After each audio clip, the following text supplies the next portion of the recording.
أطعم وأسهل محشي في آنيتي الجميلة من AMC.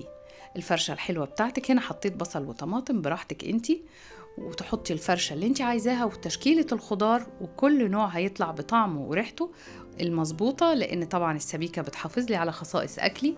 وبغطى السوفت لاين والمايسترو الجميل الأوديو سيرف أقدر أطهي على 8 دقايق بخانة اسمها خانة السوفت.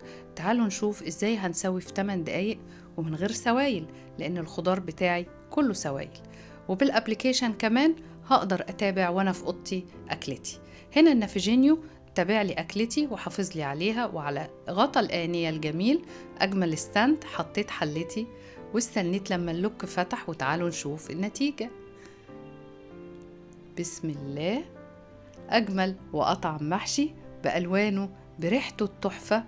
وتعالوا نشوف يا ترى كله استوى فعلا.